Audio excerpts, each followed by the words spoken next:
And we are live. Welcome to episode 3447. The fan has hit the shit. That's today's episode. Is there any real reason to flip it around? Nah, just sounds cool. That's the only reason why. And we live in a world where I think that all of the talk of, when the shit hits the fan is, we're going to do this and that. We're missing it, bro. We're missing it, sister, right? Like we had that happen a long time ago, and it's a continuous thing where everybody's getting dusted with it and doesn't realize it, and they're still waiting for it to happen. We talked about that recently in an episode.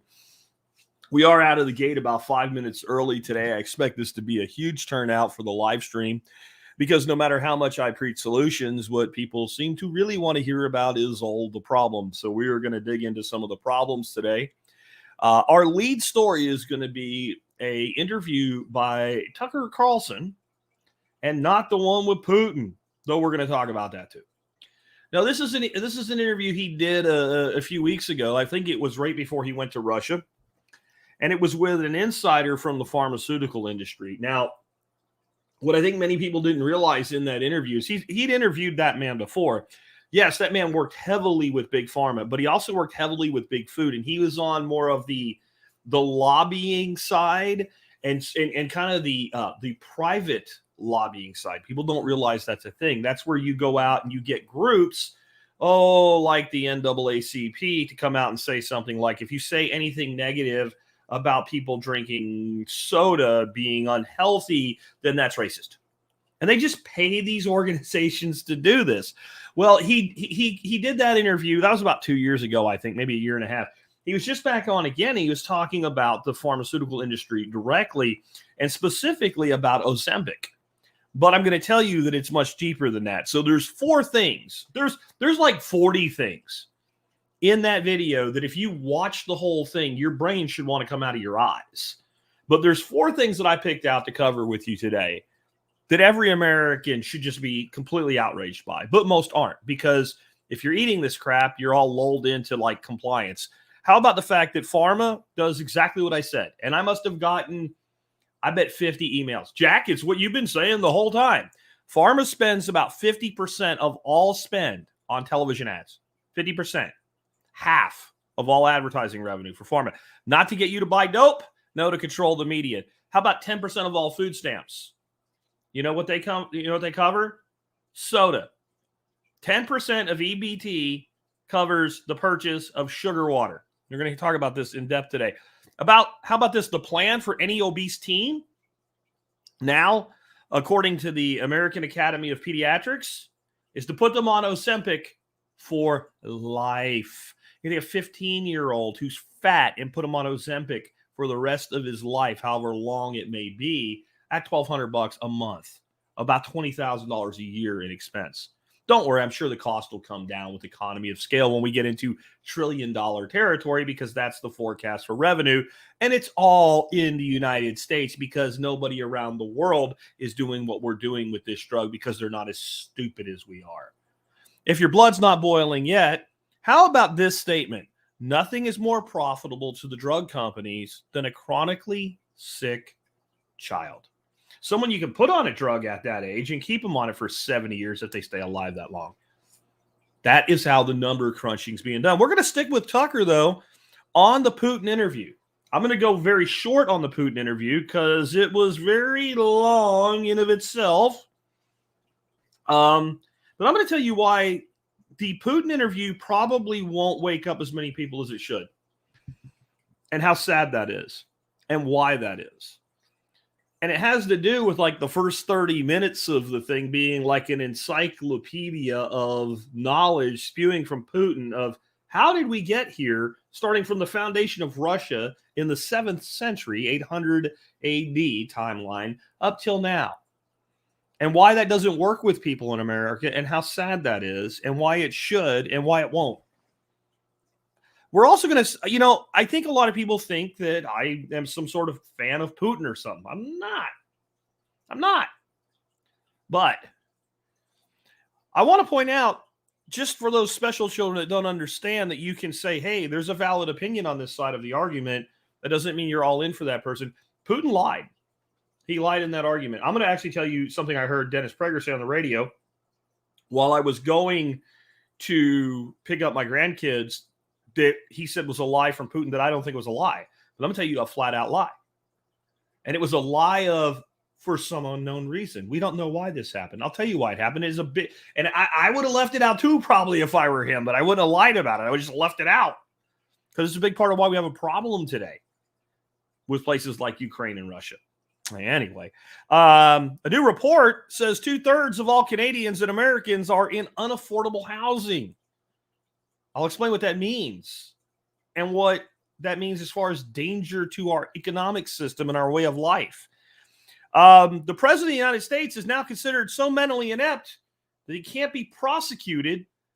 Even the right-wing media is undercovering the implications of this. I mean, we all knew it. But once it's in print by an official government agency, isn't it time that we all go, wait a minute, what does this mean? What does this mean? Should this be? But also, what does it mean? What does it mean? What do you think it means? I'd love to hear. What do you think that means in the live chat while I keep telling you what we're going to talk about today? The Biden administration and Biden himself, Mr. Brandon, came out and basically they've been blaming the supermarket industry for inflation. I'm going to tell you something I said in a video that I did 7 years ago that is still the case, that shows how stupid this argument is. And it has nothing to do with direct inflation, monetary policy, anything. It just has to do with like business practices and principles. Okay. And then why is the U.S. considered a low corruption country? Do you know that we're considered one of the least corrupt countries in the world? Why? I'd love to hear that too. And if you're going to answer any of these things I'm prompting you for in the live chat, mention what you're answering. So if you want to answer that one, why is the U.S. considered a low corruption country? Put low corruption and then why you think it's the case. And I'll tell you why I think it's the case when we get to it. And then this is just a side note. This isn't really the world going completely crazy. This is just something I wanted to get in today because I wanted to talk about it. Backwoods Engineer on Twitter posted a video of this lady kissing the hell out of not a transgender or whatever, a Siberian lynx. And I won't play the video because it's all in Russian or some language that I don't speak. And it won't really help anybody. It's not a thing, but I will bring up a still of it. But he said, why are women more likely to do this stupidity than men? Now, ironically, in the video, there's a guy too, and he's just as dumb. We'll talk about how dangerous a lynx is. But Backwoods Engineer had a point. Women are much more likely to be afraid of things over there, but much more likely to be like, but it won't happen to me here. Why?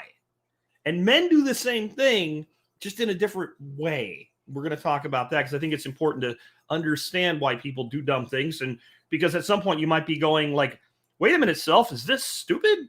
You might recognize it in yourself and then, obey one of my laws of life. Don't do stupid places with stupid people. Don't do stupid things in stupid places with stupid people. That's a good way to stay alive, by the way.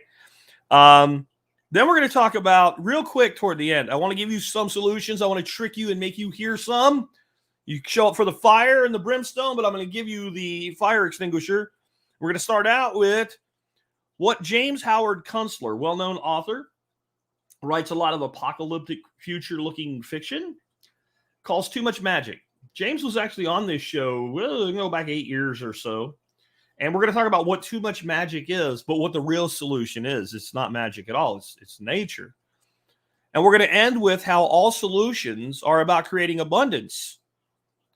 And we're going to end with a positive note on how we achieve that. But we're going to look to an industry that's a very dirty industry, a filthy industry, to understand how many of the things that we think are scarce in the world today are not.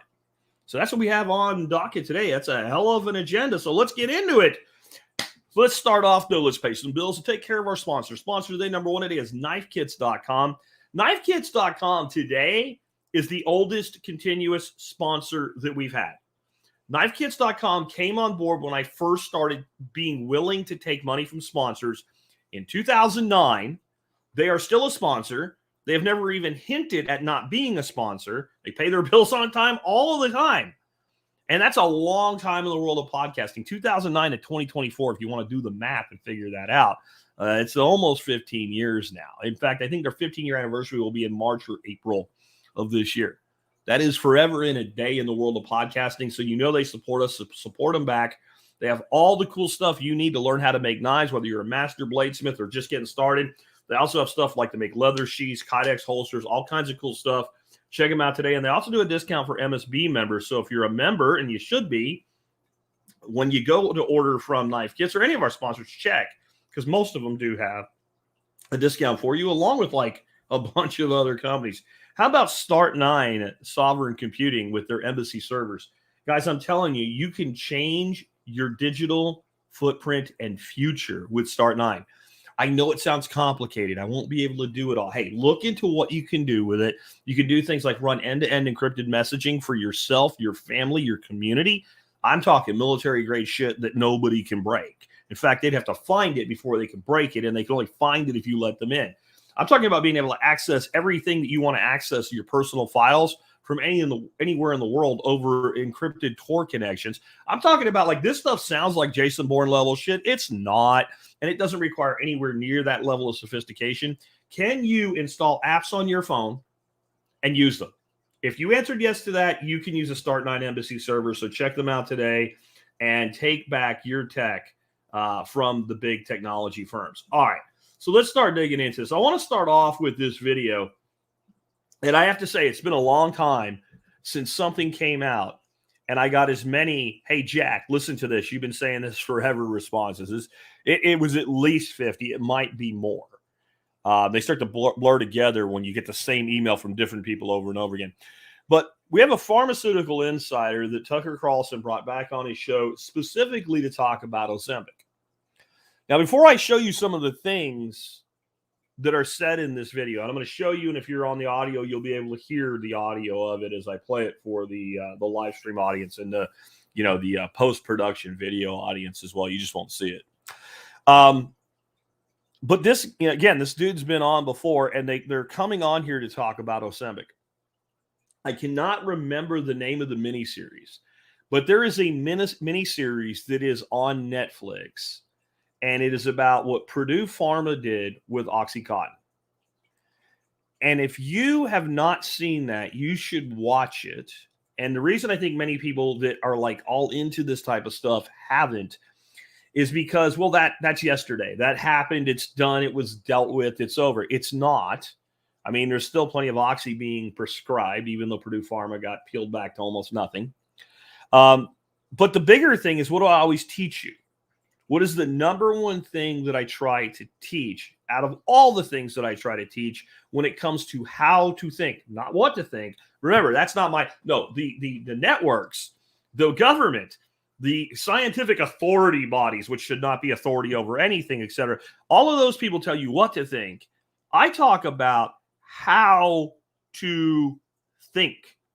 How to think lets you decide what to think. And when it comes to how to think, the number one thing you need in this world today is pattern recognition. Once you know a pattern, then when the pattern repeats, you're like, there's the pattern. Doesn't matter that it's in a different place. Well, the pattern in pharmaceutical is the same everywhere. You go through hell to get something approved, and then once you do, you have a free-for-all with it. You can pretty much do anything you want to incentivize doctors to prescribe your drug. And when you're going through hell to get approval, if you just buy off a few key bureaucrats by saying, the thing is that once this new drug's approved, we're going to need somebody that understands the inside baseball enough to help steer it. And the best person for it would be somebody that was part of the process from the very beginning, that's already worked inside the FDA or what have you. And we're going to have this opening, hint, and it's going to pay really a lot better than any bureaucratic position. I mean, would you like to make more money than Fauci was making when he retired, plus have all these other fringe benefits? And how about a couple speaker fees? I'm not saying that they'll definitely be there, but that's how you get this done. And then once you get it done, the gloves come off. You send the pretty girls out to all the doctors' offices to flirt with them and touch their arm and talk to them and leave little stuffed animals behind and shit. And next thing you know, You do that with some of the organizations like the American Diabetes Association, the American Academy of Pediatrics, etc. And all of a sudden, you get all the endorsements and everybody's saying what you want. Then you go out to non-governmental organizations like the NAACP and you say, hey, if we give you a bunch of money, will you tell people Ozembic's good? And they do it. And we say, well, if we give you some more money, when somebody criticizes it, will you say it's racist? And they're like, sure. This is the pattern, and it's over and over and over and over and over again. But let's look at some things that you're not supposed to know, that the TV doesn't want to tell you, that somebody that's worked inside the space is going to tell you. So I want to pull up first right now this gentleman here. I don't remember his name. It doesn't really matter. And the first segment that I'm going to play for you, and hopefully I'll get them in the right order so I don't screw nothing up, is going to be about why the pharmaceutical companies spend so much money on advertising. If you've listened to me before, there'll be nothing new here, but it might be good to hear it from another source. This is why the stocks are going up, right? So the battle here, and this is my point to Elon and a lot of people, I want you to understand the battle is what are we going to do societally about the metabolic health crisis? And what should we do? Like, you're in charge. I know you said you're a libertarian, but let's just imagine you were a fascist and you could do whatever you wanted. What would you do?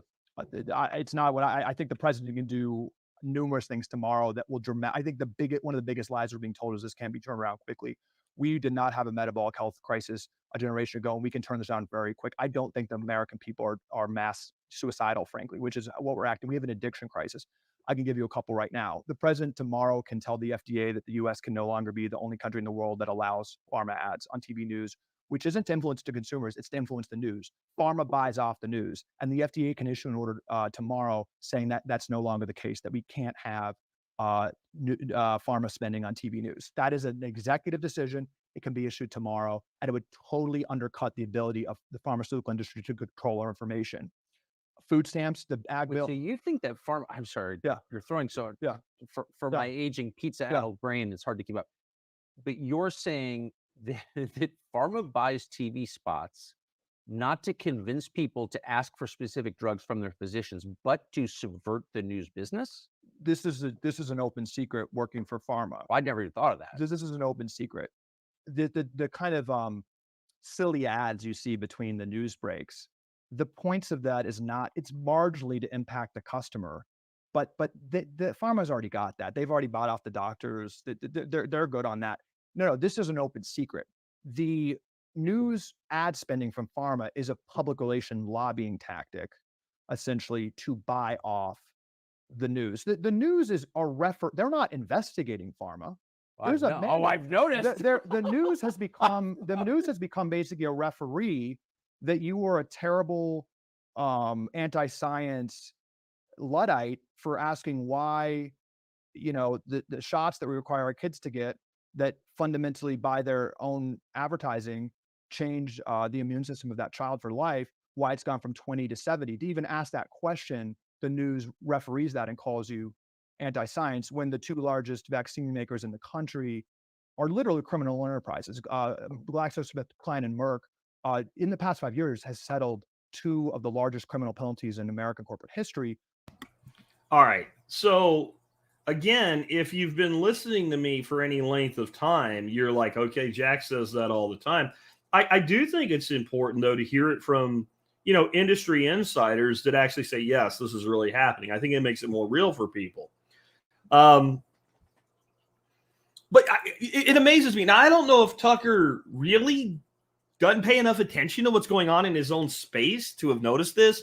I don't know if he was doing a little bit of acting. Like, how you can be this close to this and not understand that showing a fat woman dancing, talking about how she's in better shape because she takes a pill, and then you give a notification of like 800 things that'll kill you from that pill, and then she's dancing around like she's on Broadway with a jingle mixed with something from the 70s or the 80s remixed into something stupid, or some lady's dancing through a field of poppies talking about how wonderful it is to have this drug while she has metastatic stage 4 breast cancer, and you think that is actually to get somebody to go tell their doctor to give them a drug. I don't know what the hell you're smoking if you believe that.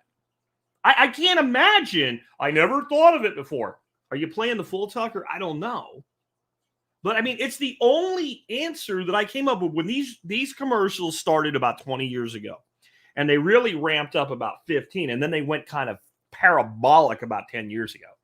And for the very first one I saw, I'm like, wait a minute. Why are we taking like an old Bachman Turner Overdrive song, turning it into bubblegum happy music, and having fat people tell you how great it is to have diabetes and take this pill? And that was the only answer I had. They're buying influence. And as the ad spend went up, it became incredibly self-evident. So if you think for 1 minute, the reason that they put all these ads on all, and you look where they spend the most money. Now, the pharmaceutical companies are smart and they know to spread their money out. And there's only so much ad space to buy from Fox News and CNN and MSNBC, et cetera. So they focus on that. And then like their second tier is like all the daytime television shows, especially the ones with doctors on them. You know, whether they're real doctors or phony, it doesn't matter. That they like that. Any place where they talk about health, they advertise the shit out of that, because you wouldn't want those daytime talk people like actually telling the non-working, sitting at home on their ass people, hey, do you know what? This stuff's all bad for you. So you cover that. And then you spread the rest of it out everywhere. But the majority of it is spent on the news or on local stations during the news. Why? Because if I'm paying half your bills and I cut you off, you're going to die. You're going to financially starve to death. Most organizations, especially if you're not part of the government where you just take more money, cannot survive 50% loss of revenue. I do really well, and I divide up my revenue streams pretty hard. I don't know that I would be able to make it if I lost half my revenue in a year. I really don't. I really don't. So that's why they do it. Now, how about the next one? Where do you see the next one? This should also enrage you. And I think this is the sad thing. I bet you 70 to 80% of the people in the United States, if you made them listen to what I'm about to play for you, wouldn't actually see it as a problem. I'm hoping a significant number more of you see it as a problem here in my audience, since you understand the damage that sugar does to our systems. But listen to this. Decisions, right? The USDA, which is completely corrupt, the guidelines that set nutrition standards, 95% of the guideline committees paid for by food companies, they say that a 2-year-old, that 10% of their diet could be added sugar. We have more money from agriculture subsidies in America today go to cigarettes, go to tobacco than vegetables. 90% of subsidies go to highly processed food. We've propped this industry up. Food stamps, right, which 15% of Americans depend on for nutrition, 10% of all food stamps funding goes to soda. We're the only country in the world that allows that. So we have to soda. Goes to soda. So So the U.S. government pays people to drink soda? the U.S. government, direct from the federal treasury, more than $10 billion per year go from the federal treasury to soda companies through the food stamp program. The number one item purchased with food stamps in America is addictive diabetes water. We prop that up with food stamps. As we talked about last time, I actually used to work and consult with Coke, and we paid the NAACP and other groups to say it was racist to take that away. We totally rigged the debate. So through a corrupt system, we actually subsidize soda. We do 10 of these things, right? We do 10 easily identifiable things that are causing us, frankly, to be poisoned. And instead of talking about the root cause, we're saying that a weekly injection that you have to take for your entire life that costs $20,000 per patient, when 80% of American adults are overweight or obese, we're saying that is the answer for obesity. Okay, you get that. There's a lot to unpack in that short amount that I played for you, but a part of it isn't even why I played it. 80% of Americans today as adults are obese or overweight, and I'm pretty sure in the next segment or the one after it, you'll hear the other statistic that should really freak you out. 50% of teens are overweight or obese. 1 in 2. Now, I've talked about this before, but I don't know about you guys, but you guys that are in my age bracket, you know, if you're 10 years younger, 10 years older, you know, so you're anywhere between like 40 and 60, you'll probably have a similar experience. When I was in high school, middle school age, there was like a fat kid in the school, or if like at a high school where you had a bigger school, maybe there was like 4 or 5, like a handful of fat kids. And they would be like, it'd be like 1 in 9th grade and 1 or 2 in 10th grade and 1 or 2 in a junior and 1 or 2 that are seniors. And I bet you some of you, when I say the fat kid from school, if you're as old as me and your brain's not gone yet and you can still remember, can name the fat kid. You can name the fat kid in your school. I can. Jason Kochik. Jason Kochik was the fat kid in my school. Really obese guy. Nice guy. He was a friend, but he was the fat kid. And if you said to anybody that went to school with me, that was either a junior when I was a senior, or maybe was a senior when I was a junior, that spanned those 3 years, who was the fat kid at Pottsville High School? Jason Kochik. Okay. Now, if you said the fat kid, I don't know, maybe there's a kid in some schools that's like the fattest kid and so fat that would, most people would be, which one? Okay, I'm not picking on the kids at all here, guys. We didn't have a bunch of fat kids because of what we ate, and the kids today are eating the food that we're giving them as parents and adults and as a society. They are not fat because they eat more. They're fat because of what they're eating. Now, the other part. To say that a person who is so financially out of sorts that we need to provide them with money specifically to buy food, understanding this is not a welfare check. This is a welfare benefit that is specifically for food, and saying, yeah, it's fine if you buy Coke or Pepsi or Dr. Pepper or Sprite or Mountain Dew or Mellow Yellow or whatever it is, with the money that we're giving you that we stole from other people so that you can eat. You're talking about the most empty nutrition that people consume, probably the primary cause of diabetes in the country. I would say that it's probably not the primary. It's got to be in the top three. Top three. Because if you look at the total volume of calories that people ingest drinking this shit, and then you look at the absolute void in nutrition that it provides, and then you look at what kind of sugar is this? Is this pure cane sugar from, the Caribbean islands boiled down from sugar cane? Oh, no. This is toxic gick that is extracted and then highly processed into high fructose corn syrup from corn that's genetically modified and sprayed with, glyphosate and other toxic chemicals. And we give people money to buy food for their kids and then say it's okay. And then if anybody says anything like, hey, wait, before we do this, do you think that maybe this isn't the best nutritional decision to make for people who already are kind of in harm's way? That maybe we should say, hey, there's certain things that are not really food and we don't really need you to be able to buy those. Then they will say you're a racist, as though this has anything to do with race. Like, there's not fat white people or something, right? There's big fat white people all over the place. Go to a trailer park, you'll see them. The trailer that leans a little bit, they're probably in there. If you see the trailer move as they go from one end to the other, you can be sure that's what's going on. This isn't a racial issue. This is a nutritional issue. We're all Homo sapiens. We all have the same basic dietary requirements, and sugar's not one of them. So that should enrage you. But, I know there's people that, they're not really going to be enraged by that either. And that's kind of messed up. Let's go on, though, because we're not done yet. What do you hear this one? A mass increase in mental health disorders and even suicidal ideation from Ozempic. Kind of you just back up and ask, this miracle drug is too good to be true. It's really coming through. Wait, so you're saying there could be a downside? It's not perfect? 30% of people. But I want to say this, and I'm a libertarian. I think people should be able to take Ozempic. I think most drugs should be legal, frankly. The problem is where the rubber really hits the road is there is an all-out assault to convince us that this is the appropriate drug. Again, this is the target market. This is why the stocks are popping and why Wall Street's going crazy. It's the biggest TAM, the biggest target market for any drug in American history. It's 80% of American adults. But it's being fast-tracked. You wouldn't believe this, but the American Academy of Pediatrics recently said that they recommend this as a first line of defense for teens.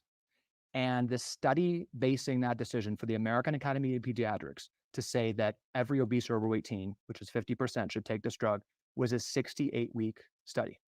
We had a 68-week study for a lifetime recommendation to 50% of teens in America to receive these injections. So I guess I care less. I didn't say couldn't care less. I'm saying I care less about the fact that it was a 68-week study and more about the fact that a group of doctors who masquerade as an organization that are patient advocates will publicly state that you should take children who eat too much food, and instead of saying don't eat that, you should put them on a drug that has an average cost of $1,000 to $1,600 a month, an aggregate average of $20,000 a year, and say that this child should be on this drug for the rest of their life. There's some real insidious shit here beyond the obvious. Let's start out with this. If you come from a background of generational welfare, follow me on this. It is very difficult to extract yourself from this in the first place because you're being brought up by people who've lived on it their whole life, who were brought up by people who lived on it their whole life. And let's say it goes back to great grandma, to people that were by also people. So you're like a fourth generation, third generation welfare family. Incredibly difficult to break. But how do we fund a poor family's 14-year-old fat kid that they shouldn't even have a 14-year-old fat kid if they're poor? I've said this before. The fact that we have the most obese people in our country are poor. That tells you all kinds are wrong. So you put this 14-year-old on Ozempic and you convince him and his mom or whoever else is looking after him, he needs this for the rest of his life. It's not his fault that he's fat, which is the truth used to sell a lie. It's society's fault this kid's fat. But he should be able to eat anything you want and not be fat like this. Look at the people that do it.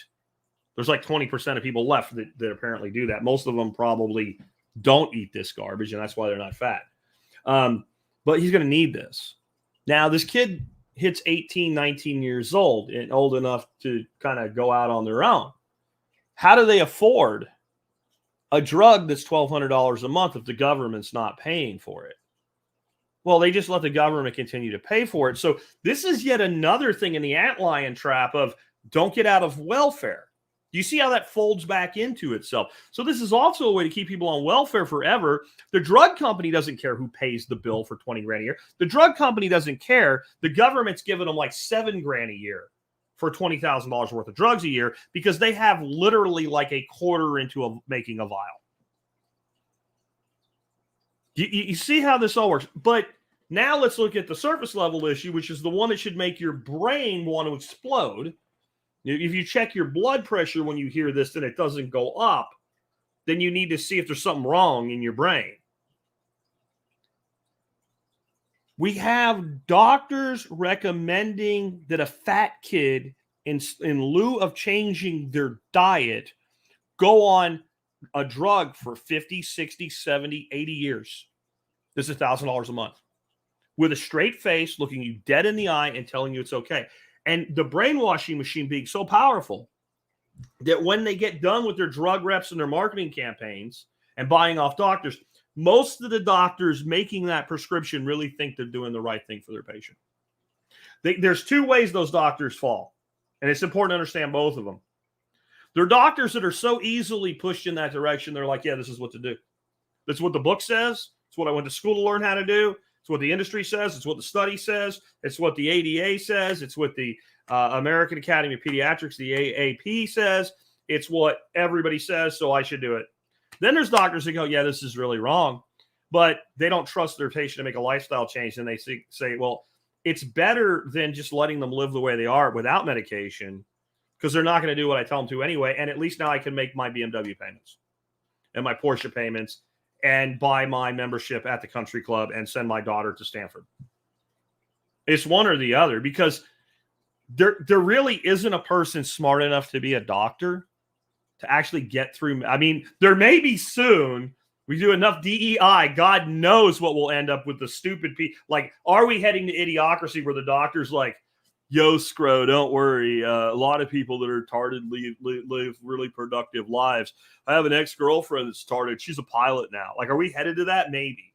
But right now, if you can get into medical school, get through medical school, come out of medical school, get through your residency, and get certified by a board to practice medicine, you're not stupid. You may not be as smart as you think you are, but you are not stupid. And you have to be stupid to think that it's okay to take a 14-year-old fat kid and put them on an injectable medication once a week for the rest of their lives. Either that or you're a criminal. So you choose. Now, again, hopefully your blood is boiling a little bit right now, but I'm not done yet. I'm not done yet. I'm about to play you something that if you are a parent should make you want to strangle somebody. Don't go do it, but it's the reaction you should have when you hear what you're about to hear. The standard of care for diabetes. You just step back. Why aren't doctors in giving their patients prescriptions for food interventions if they have prediabetes? Why aren't they giving them and prescribing them and allowing them to use their medically, tax advantage dollars to exercise? If you actually follow the science, that would be the correct medical intervention to reverse that. But we're so gaslighted by this. It's just not even batting an eye that it's just pill, pill, pill. Americans follow incentives. It's what we're trying to do. TrueMed is a doctor actually can write a note for exercise and food. And that actually can open up medical tax advantage dollars and other insurance dollars. Doctors could do that. But the second you get someone off the chronic disease treadmill, that's not a profitable patient.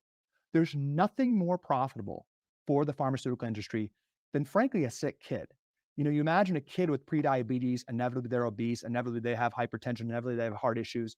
They're going to be, like my mom, much earlier on just a ton of drugs, being told on each of those drugs that you're not curing anything. These are conditions you need to manage for life. So we're getting people, there's a war to get kids on that bandwagon. We need to have the moral clarity. All right. Your child, I'm going to say our children, and I'm not a collectivist, you guys know that, but I do look at this next generation of kids that are young enough that they have a reasonable expectation that we, who are adults, will provide them a layer of protection. That's what I mean when I say our kids. Our children are now seen by the drug companies as patient zero in their financial analysis. That the best thing in the world that can happen to Pfizer or Merck or Johnson & Johnson or Eli Lilly or any of these companies is to put a child on a maintenance medication for the rest of their life. This is fascist economics at work. This would not work in a free society. You would not be able to do this. There is an entire situation at play here that makes this, and we've skipped it till now, and I'll hit it, and then we need to move on from this one. It's called regulatory capture. The way they're able to do all this is some genius got the idea when they started to put some real oversight on the pharmaceutical industry that we should have government agencies that oversee them and make sure that they don't do shit like this. And then somebody said, well, how are we going to pay for it? And somebody that said they were thinking like a free market person who clearly wasn't said, I know, we'll make them pay for their own regulation. They make lots of money. Let's have fees and fines and stuff like that. And then we can fund all the government oversight from the people that need to be overseen, which seems like a great idea until you actually do it. And then all of a sudden the people inside places like NIH are like, well, if we actually put that company out of business, how much that's going to cost us? How many billions of dollars a year? Well, oh shit, we can't do that. And then once that gets locked in, then you start the rotational thing where we hire the person out of NIH into Purdue Pharma, and then we send them back into NIH, and then they go hold a cabinet position, and then they go work for Pfizer, and then they go work for Merck, and then they go back into a lobbying position, and then they go back into NIH or FDA. And that can't happen in an honest society, but we'll save that for later. But this is what you just heard from somebody inside the industry. And by the way, I recommend you listen to the whole thing if you can stand it. I gave you 5% of the things that should just make you want to rebel hard against all of this. This is the video that when we watched it, my wife said, we need that prepper community you're talking about. We need like 200 acres and only people we let in. And like Doc Kenberry says, if you're sick and fat and out of shape and you won't take care of yourself, you're not on my team and you don't get in and the whole world can go screw itself. My wife doesn't talk like that. It wasn't a prepper video. It wasn't economics. It was this. Understanding what's being done to us. For all the talk about the stabby stabs, right? So I don't get this video flagged or whatever. I see so many people talking about how dangerous it is and, reposting things from like died suddenly or whatever. But they're like 400 pounds and they're eating Pizza Hut and Cheetos every day. You're not consistent if that's you. Please understand. Yes, an animal-based diet is the way to go. Vegetables and animal-based foods, that's it. If you do that, you're going to get past 90% of this.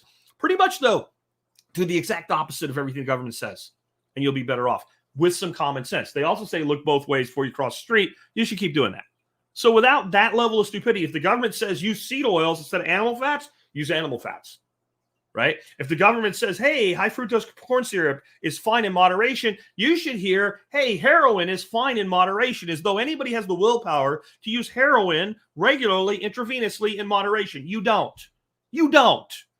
There's people that are functional heroin addicts, but no one has the ability to continuously use a drug like heroin in moderation.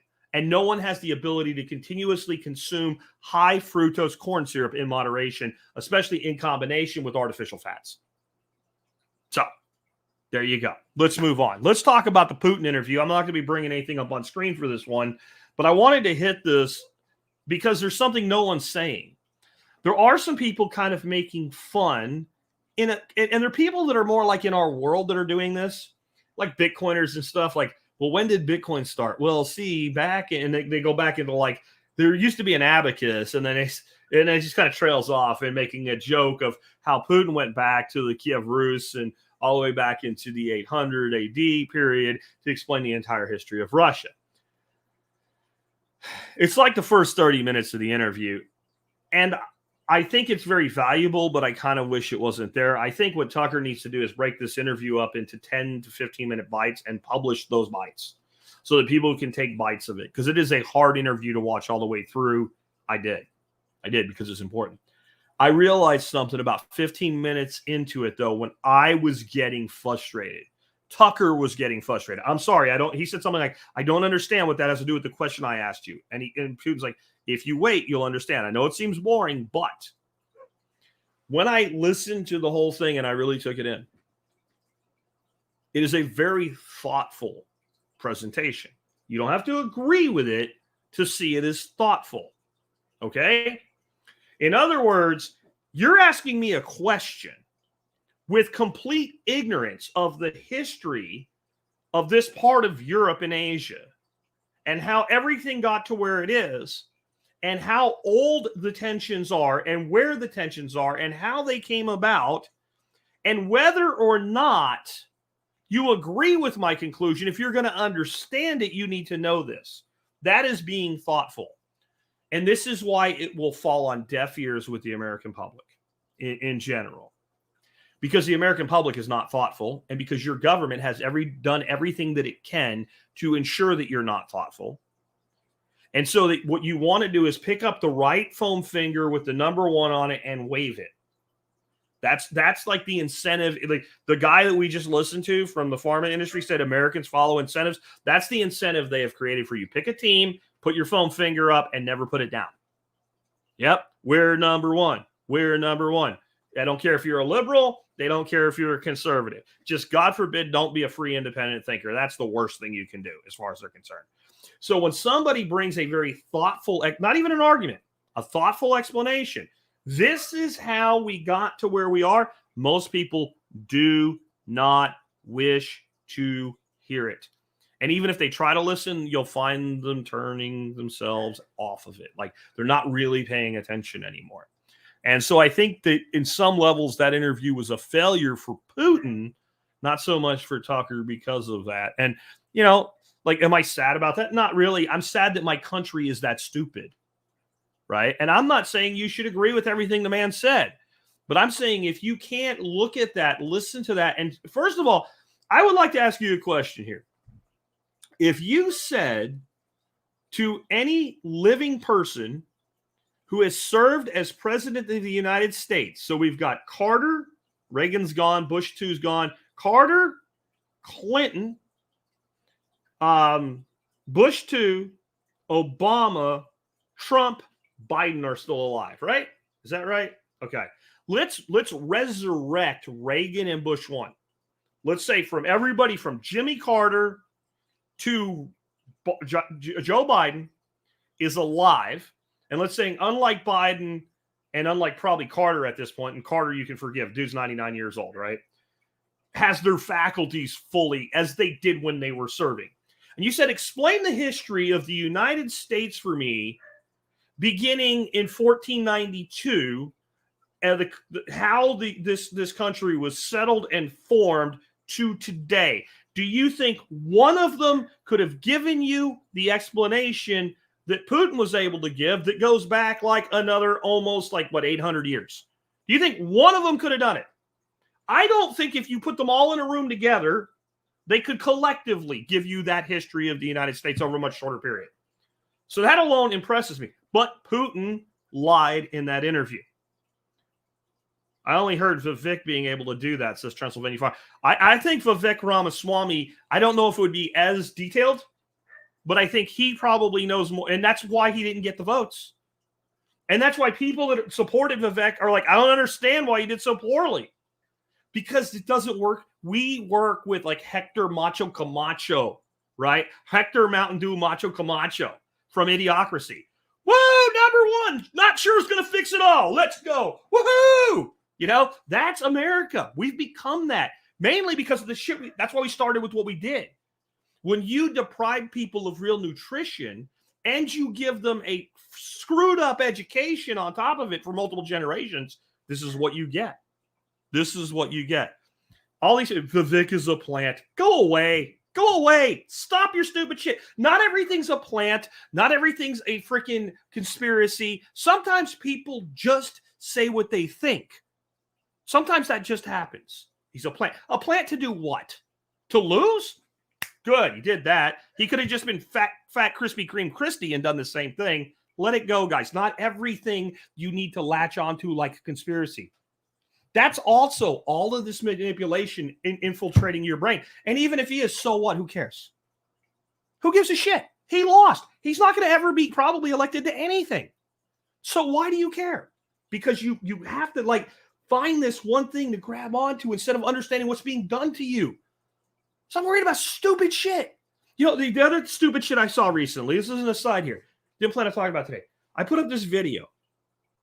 It's Joe Biden. And it's from 2019 and just a couple weeks ago. And it's Biden saying that the new video is between now and whenever people are going to know that the reason the border is not secure is because of Donald Trump and his MAGA Republican friends. Okay. And then there's I spliced it together, and there's Joe Biden while he's campaigning saying the first thing he would do is surge to the border all the people that need to come into the country. But the big difference is this dramatic decline. Biden wasn't exactly at the top of his game in 2019, but it looks like two different people from a standpoint of presentation. One is kind of some energy and some pep and somewhat articulate for Joe Biden anyway. And the other one's mumbling with food in his mouth and probably crapped his pants. But do you know what people said? That's a double. I'm sorry, you're stupid. I don't care if you saw a picture of his earlobe. You need to understand what happens to people when they age and shit stretches and they get funny man ears and people glue their earlobes in so they don't sit like this when they're talking or whatever. If I was going to create a double for the president of the United States, who I'm trying to convince people is not mentally incompetent, I wouldn't put a person in there who's mentally incompetent. I would put somebody that could be a little bit articulate. Use your God-given brain, as my father-in-law used to say. Start thinking beyond. You saw somebody post something on TikTok or Twitter or X or whatever the fuck it is. Stop that shit. Anyway, moving on. Putin lied. Let me tell you where Putin lied. I'm not going to say it's the only place, but this is where Putin absolutely lied. He was talking about as the satellite republic republics like Lithuania and Ukraine broke off from the Soviet Union. And he said the Soviet Union chose to allow that to happen. It actually chose to kind of like go ahead, guys, which is true. Then inside those satellite republics were areas that were historically Russia, which Donbass is the whole contested area inside Ukraine right now. Doesn't make Putin right, but it does. It's the truth. The Donbass region was Russia.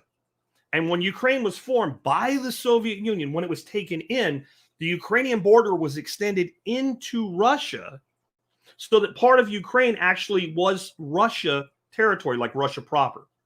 And that's led to this. Now, where's the lie? He said, for some unknown reason, and he said that several times, for some unknown reason, this decision was made.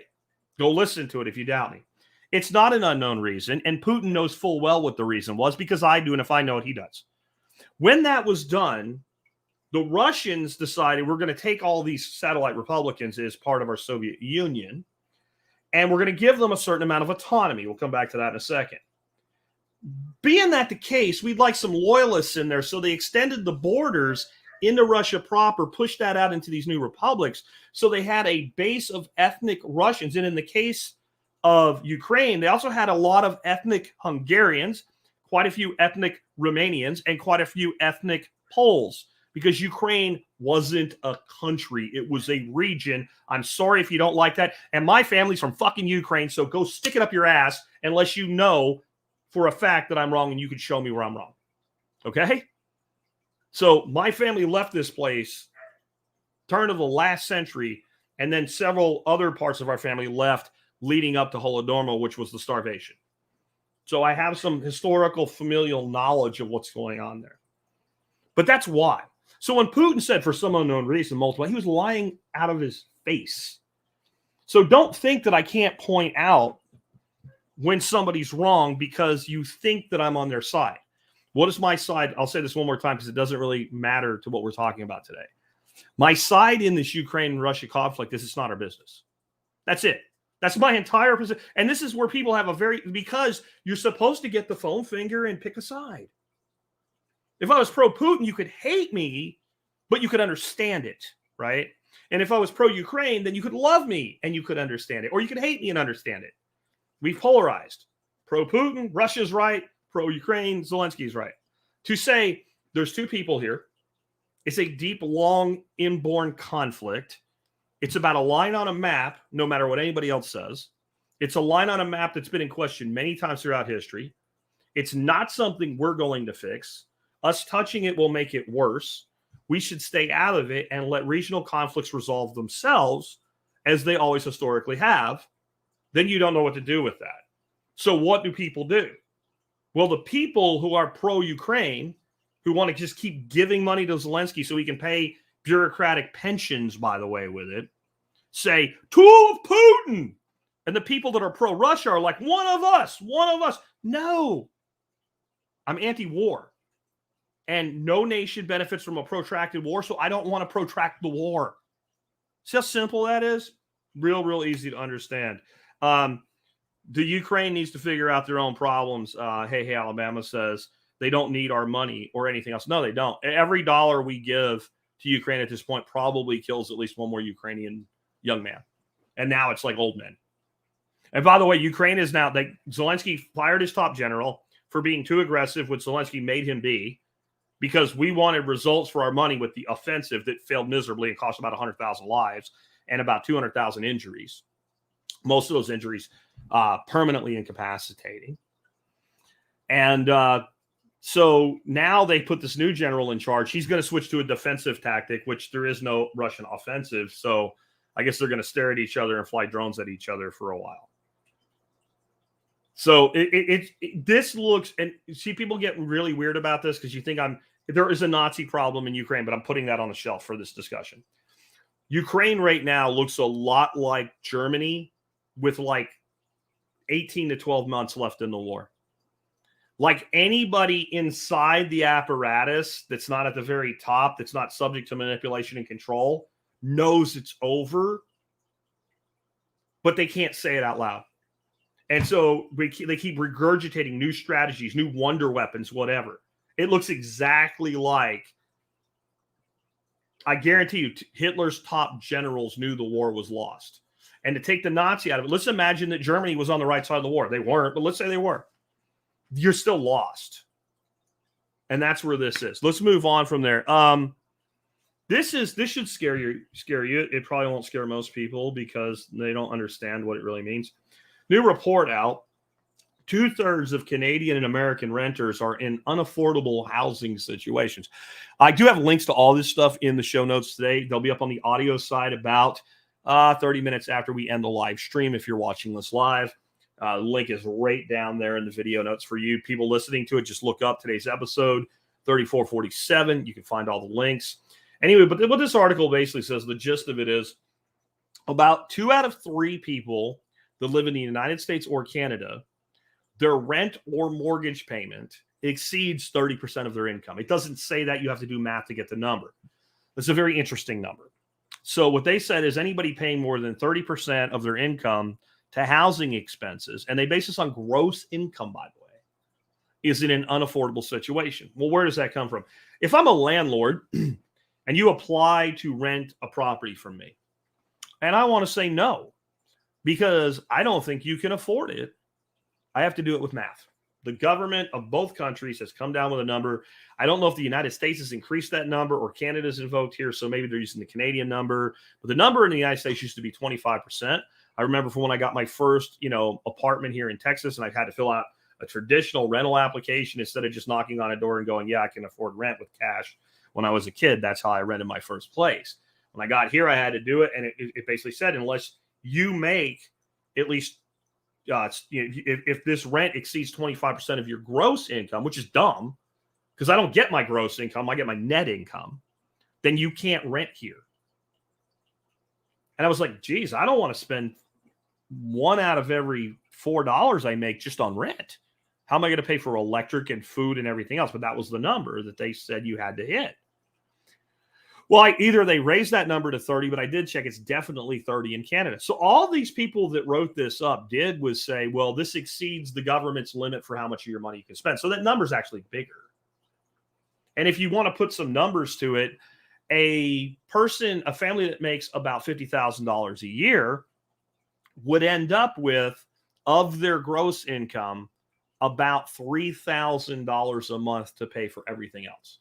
Car, gas, food, whatever the kids need, clothing, maintenance, all of it. $3,000. You have, when I started this show 16 years ago, you could live okay on $3,000 a month, including housing. You can't live well on $3,000 a month right now, especially if you have any kid. If you're alone, sure. But if you have kids or something, you can't live on that. Like, these are people that are at the edge of the skin of their teeth. It takes a flick in the forehead to send them into the abyss. And most of them, how did they get there? They were able to get into that property when the rent was lower and their income was higher. And somewhere along the way, those two things shifted, and now they're underwater with it. And most of them are getting by at least doing some credit card every month. All they need to do is lose one, especially a family, one side loses a job, they're going to lose the ability to live where they are. Or cut and pay, somebody loses overtime, or you max the credit cards out and now the payment pushes you out of there. In other words, this is one of those dominoes that it's going to take one thing to flick, and you'll have a cascade that looks a lot like 2007, 2008, 2009, except it's going to be much worse this time. Because at least in 2008, the person that could no longer afford to live where they were could find a cheaper place to go, and they could afford food. Have you priced food lately? I mean, I know the government keeps telling you inflation's down, inflation's down. Inflation has not gone down. The rate at which it goes up has decreased. So when they say inflation is 3%, well, you're ignoring what happened for 4 years. You're ignoring multiple years of double-digit inflation. And now the 3% is compounding on the past 3-4 years. So a 3% inflation rate today is way worse than a 3% inflation rate in, let's say, 2018. Way worse because it's compounding interest. They teach you this because they want you to be a good little drone and put money in the 401k plan and fund all their bullshit, right, with money that's locked up for your own good. They explain compounding returns to you when it benefits you. But when they do not benefit you, they don't want you to know anything about it. Don't you understand? As everything they tell you, if you put $100 a month in starting when you're 18, you'll retire with $4 million, right? Yeah, if you invest it right, okay, yeah, sure. But how does that happen? Well, because all the money you put in the first year compounds with all the money that you put in the second year, and then the return compounds on that. And then all the money you got on the return compounds all the new contributed money. And every year, the amount that it's compounding on goes up. So your ROI of 10% per annum or whatever gets bigger and bigger over time. When the money's coming out of your ass, whether it be with credit card interest rates or mortgage interest rates or taxation or any of it, it all works the other direction.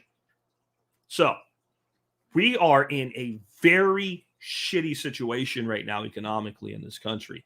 It is so much worse than, we have $34 trillion in debt. That's terrible. How about we have about $1 trillion interest payment on the debt now? Somebody said that was going to happen.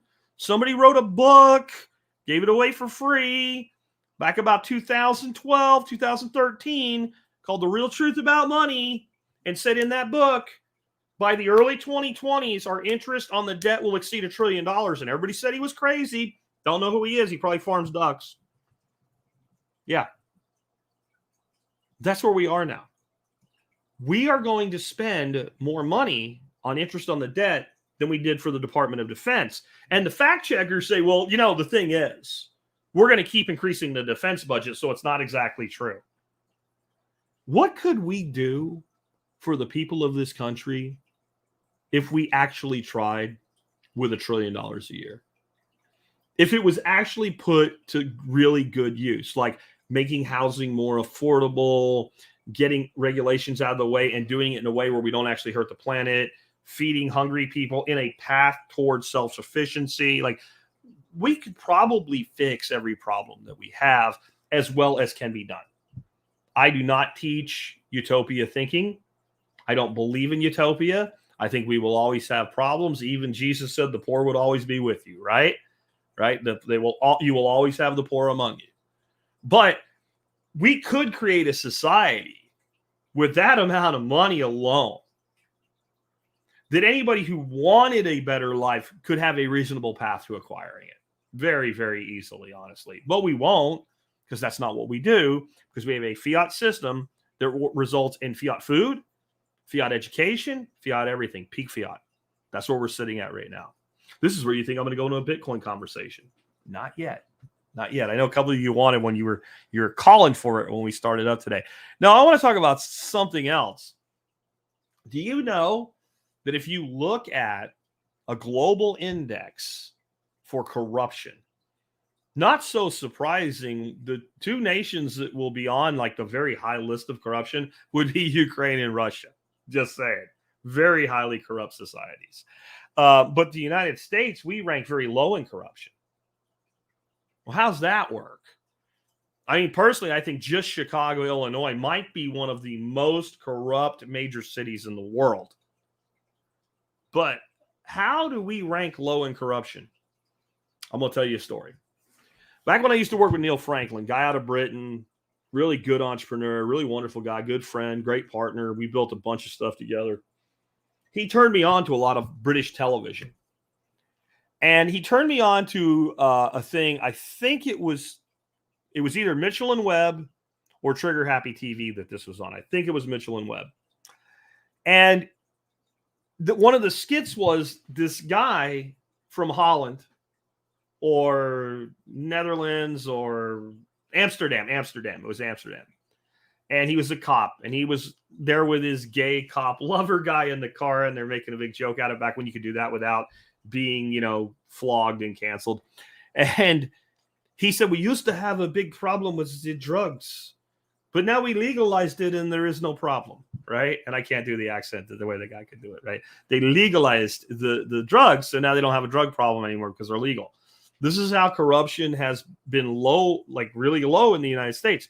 We legalized corruption. We did it in two ways: lobbying and regulatory capture that we already covered today.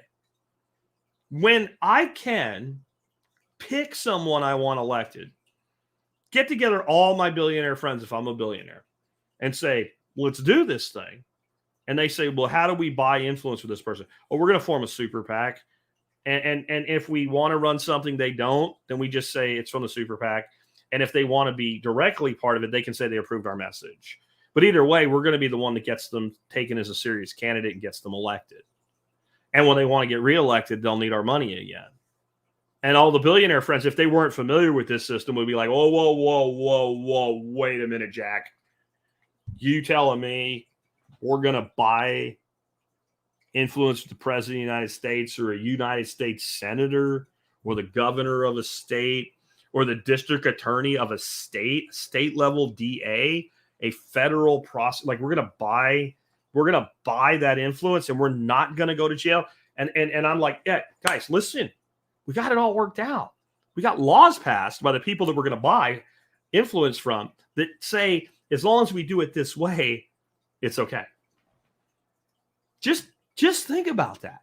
You live in one of the most corrupt societies that's ever existed. Buying influence today is the easiest thing that you can do.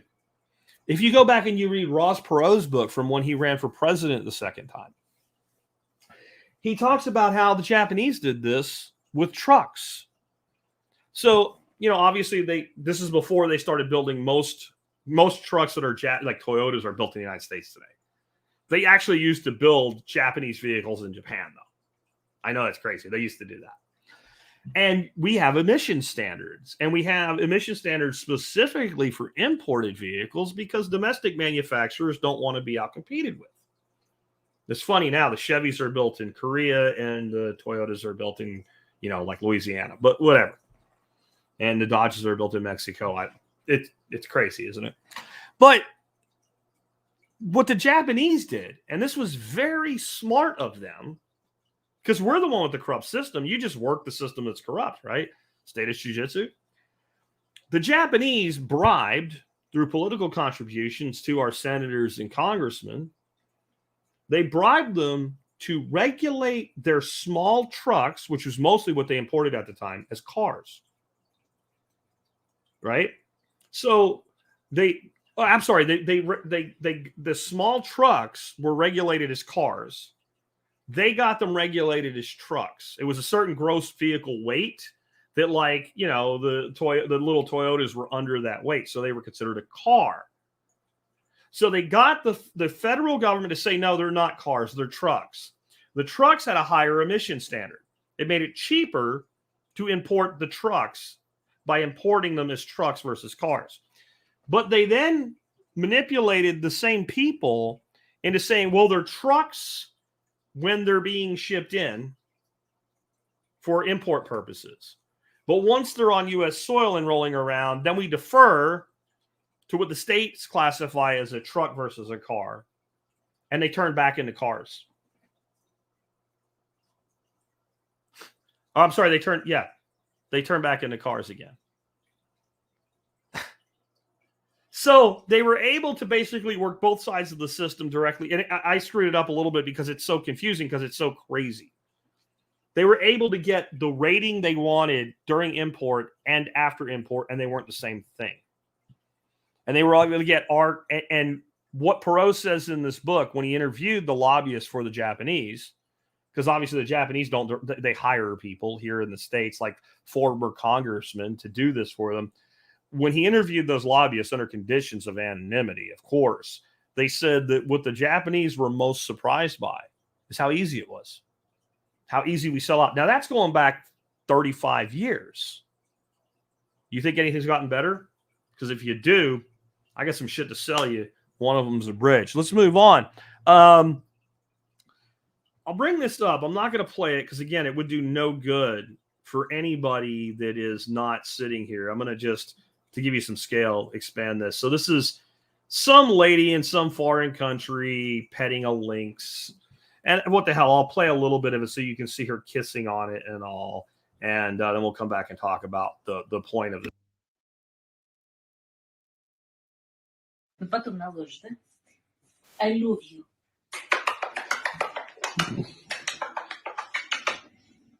I love you.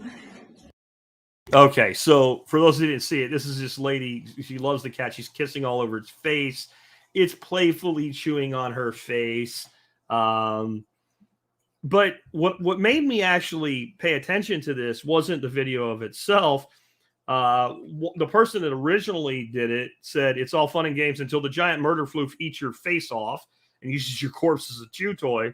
But then Backwoods Engineer, who I've had follow me on Twitter for years, said, just connecting the dots. Remember that woman who had the big monkey as a pet and it tore her face off? What is the deal with women not recognizing exotic pets as dangerous? Is their emotional protection so strong it cuts off their ability to apprehend danger? Explains a lot of abused women too. Here's what I said about it, and I think this is spot on. And I'm not giving men a pass. We're going to come back and talk about how men do the same thing in a different realm. It's called compartmentalization, and women are worse about it than men. All these bad things happen here, but not over here where I am. Same reason women are more likely to oppose gun ownership and carry, etc. It isn't they are unaware. They just believe that the gated community they live in is safe.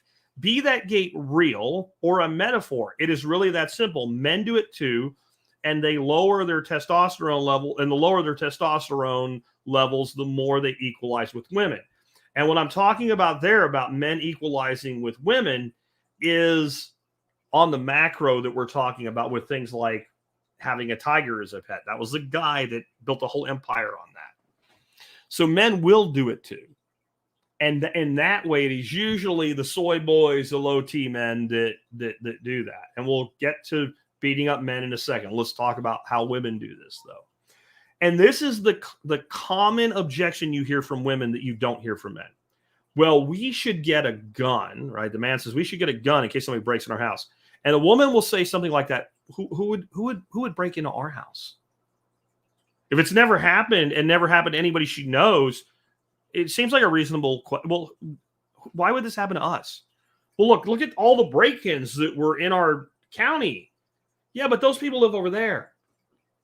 Bill, we live in a gated community. There's a guard out there and everything. You know, and there's like 1,000 houses in the gated community, as though none of the people who live in those houses might be a criminal. Criminals are actually, you know, stopped by rent-a-cops or something. Like, I'm sure that neighborhood probably is safer, but it's not immune to anything going wrong. And it's usually women that take this approach. If you have a couple and one of them's opposed to the family owning a gun, 9 times out of 10, it's the woman. I'm sorry, ladies. I know many of you in this audience who do not think this way. Good for you. I'm saying at large. It's called compartmentalization. And it is something we do to intellectually, mentally, and stress level protect ourselves. We all do it. And that is, and this is why I don't like doing these shows, because if you just want me to tell you things that are dangerous, I can go all day, all night, and all next week. Like, we are surrounded by things that can harm us and kill us. Malicious things and just natural things. You know, I think it was 2012, we did SHOT Show. We've been invited a bunch of times. We finally went. And while we were in Vegas, my wife and I don't do gambling and late night partying and shit like that. So we like went to like the cool places to hike in the desert and stuff like that. And we went to this one place, and my wife is getting kind of close to like a serious like death. You're going to die if you fall off. And I'm like, get the hell away from there. She's like, you're overreacting. I'm like, no, I'm not. Again, compartmentalization, not me, right? And we get back to our hotel room that evening, and we sit down and turn the TV on, and there's a news report. And Dorothy goes, we were standing right there today. And I'm like, you mean when I told you could fall down the hole? She goes, yes, somebody fell down the hole.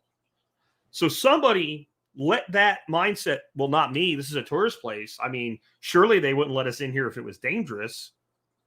And for 1 second, for a millisecond, they defied natural law and they died. And in general, with things like that, women tend to be worse. Now, when it comes to thrill seeking and risk, especially young men, they do it too. Well, it's okay for me to be an asshole and walk around. Like, they actually get more dangerous, but they're cognizant of the risk and they're getting a thrill from it. So when I say men do it too, that's not really what I'm talking about. But it is the reason that 90% of snake bites in America that are not from people who own venomous snakes, like they're not herpetologists that keep them in a collection and it's a risk and they know it, they try to avoid it.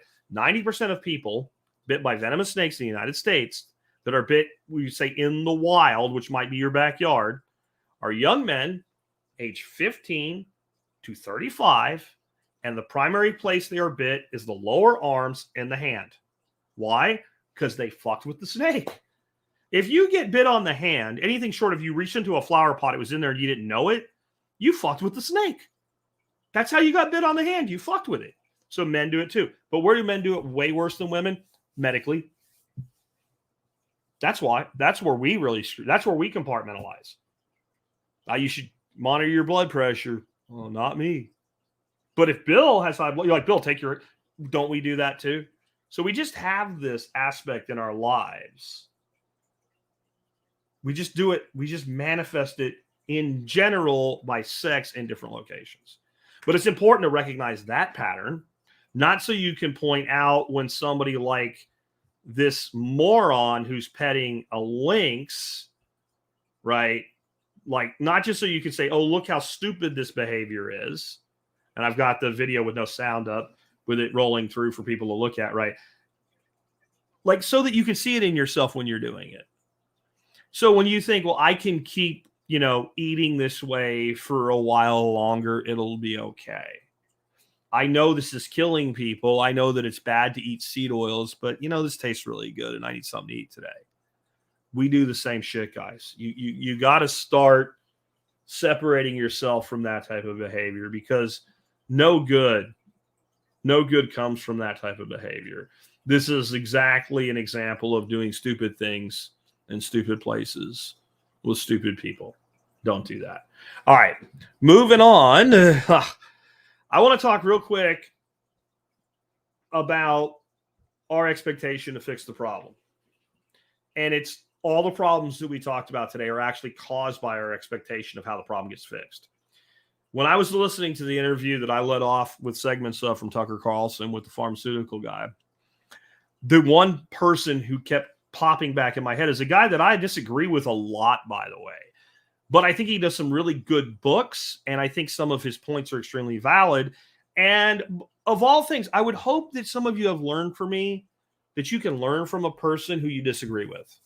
And not just a different view. So, like, yes, you can learn, I believe this and you believe that, and I better understand your view into my thing, so I better understand the thing, even though I still disagree with everything that you say about it. We can have that respectful debate or disagreement, and we can learn from each other, and by learning about other people and their views.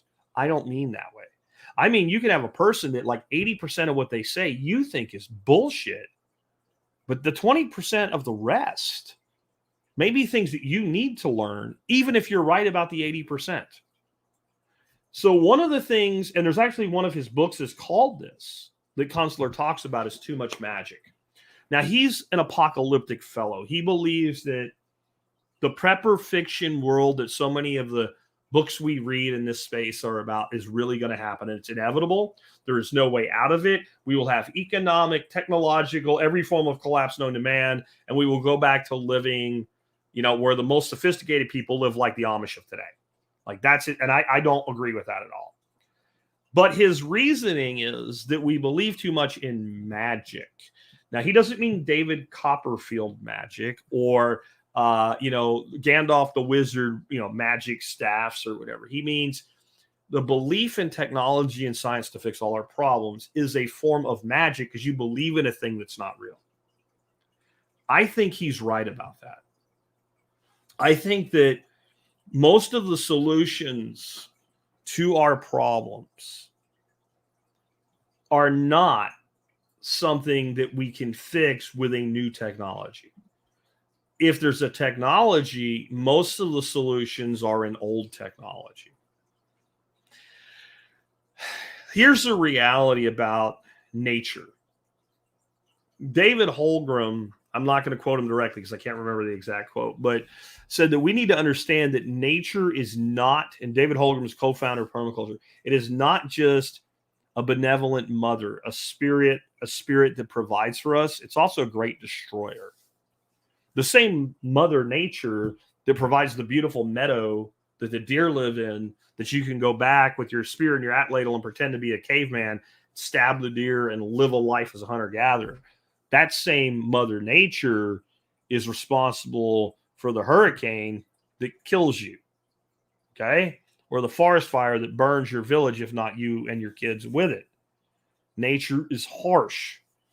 And what I take from that is actually that nature doesn't give a flying shit about your feelings, your goals, your emotion, your desires, or your technology. Nature is undefeated and always will be. Nature will have the fungi eat our bones in the forest floor if we eradicate ourselves and go extinct as a species, and it will roll right on through until our sun goes nova and burns up the earth. That's a natural process, and somewhere some life will be reborn in some other solar system, and the process will continue. We are irrelevant to the process. So if that's the case, we better understand the process. We better understand the process. And the process is one of abundance. There is no shortage of food in the world, even though we have lots of starving people. We know there's damn sure no shortage of money in the world. In fact, the surplus of money is the problem. If you want abundant everything, you need scarce money. If you want scarce critical needs, then you have abundant money. That's how it works. There's all you get on Bitcoin today. Those of you that waited for it. Bitcoin is scarce money that can create a world of abundance, but it needs a lot more than just scarce money. That's just one piece of the incentive process. Our world is of such abundance that I believe if an alien species actually came here, and I don't think any have, okay? I don't buy into it. I think it's all a psyop. It's designed to take your eye off the ball. Because you have to take your ball off the eye off the ball for a fraction of a second. Even a slow pitch softball is all it takes, and you're going to miss the ball, right? So, but if an alien race really did come here and follow Star Trek's like non-intervention principle and just kind of set up in a cloaked ship and observe us, it wouldn't take them very long to realize this is a sick society. And I don't just mean diseases. They would say, my God, this planet is so full of abundance. Look at all these poor people. And it wouldn't matter if those aliens had a socialist bent or a capitalist bent. They would come to the same conclusion. These people don't know how to utilize their resources. When there's something in such abundance, if you're a capitalist, you say, well, the best way to fix this is to empower a market-based economy that makes this incredibly abundant thing available, and competition will keep it inexpensive. And if you're a socialist, you try the flawed tactic of let's distribute it, but at least you do that. You try. And I don't know if these aliens were some sort of angelic race that actually wasn't led by greed, maybe they could pull it off. I'm not going to say it's impossible. I don't think it's best for us, but I'm not going to say it's impossible. But one way or another, it'd be like there's hungry people here and lots of food here. Why don't we teach the hungry people to make food, or get the food to the hungry people, or get the hungry people to the food? Or look, there's all these fat people here and all these undernourished people here. Why don't we just move the people and let them eat each other's food for a while until they kind of they would think we've lost our minds, and we have collectively. We've lost our minds. Nature is full of abundance. There's no shortage of food. There's no shortage of air. There's no shortage of water. There's no shortage of land that can be farmed. There's no shortage of land that can produce food, even if it's not what we think of as farming. There's no shortage of anything from a material standpoint for the population that we have. Yet we have people that live in abject poverty, and we have people that live in this country in what we consider poverty that would be considered royalty in other parts of the world. But no matter where you are, unless you are among the percentile that is a fraction of a percentile of one, on some way you are controlled by a system. Even if you do, you're just a slave with nice chains. Your chains are gold and you polish them, and this guy's chains are like rusty iron, and you're above him in the hierarchy. Well, how do we get there? We get there through something called artificial scarcity. And what I want to bring up on the screen right now, very briefly, are diamonds really that scarce? So we pay a lot of money for a little crystal rock, a little piece of carbon that was pressed together under heat because it's really clear and really pretty, and some guy cut it into something and made it look like a crystal. Now we can take things that are just as clear and just as beautiful, like glass, and make them look exactly like that, or something like a cubic zirconium, and make it look, in fact, we can make it look better. Every way we judge a diamond as far as flaws and lack of flaws and clarity or color, if we have a colored diamond, like we can make a synthetic gem or a glass gem or a zirconium gem that's better, that sells for a few bucks, but the diamond might sell for $10,000. Are diamonds scarce? Kelly says no, and he's right. That's what this article is about. There's a link to it if you want to read it. De Beers made them scarce. So what happened is around the 1930s and 40s and 50s specifically, as mining technology got better, realized there's a lot of diamonds. And most of them are in South Africa. And there's even one mine in South Africa that you can literally, I saw this on 2020 in the 80s. You can take a bucket on a rope, a couple hundred foot of rope, throw it, it looks like a stripping hole that you mine coal out of. It looks like all gravel and shale on the side. You throw the bucket down there and drag the bucket up the side of the hill. And something like 10% of the stuff that ends up in the bucket is diamonds. And like half of those are good enough to be cut and put into the marketplace. Not scarce. But what De Beers did is they bought up all the supply, and then they used it to exert control over jewelry dealers and said, hey, let's explain to you how you should go along with this because it's your best interest to do so. And then they came up with this nonsensical idea that like a man should spend 2 months' salary or whatever it is on a ring to give his to-be wife instead of like, oh, I don't know, using it for a down payment on a house. This goes back to the dowry, which was originally paid to the bride's father, right? Like basically we're buying the woman from the guy. But now it's like you're giving the woman this token to prove your worth, when that worth could go into your marriage instead of your wedding. But how was it done? The illusion of scarcity. And when things are scarce, we have conflicts over them. So this is what I mean. Do you know that there was a time in human society when wars were fought over things like pepper, cinnamon, salt? There was a time when men who killed other men had part of their salary paid in salt. In fact, the root of the word salary is salt. Yeah. So men killed other men for fucking salt. And those of you who don't like the F word, I don't have a better word to say that. To look back at my species history and say there was a time when you could hire a young man like me who joined the military when I was young. So I was game. You could have hired me into the military as a Roman, put a sword and a shield in my hand, trained me how to fight, and I would have went off believing I was doing my duty to my country and my fellow man, and I would have stabbed in the heart and murdered another man so that the people that pay me could control the distribution of salt. If that's not a call for the word fuck, I don't know what is. Have you ever seen in your life, or your grandparents' life, or even your great-grandparents' life, a man spill blood of another man over salt? And the answer is you haven't. And no living human, thank God, ever has. Why? Why don't people, does salt not perform a whole shitload of vital functions? If you take away all salt from a human being, will it not eventually kill them?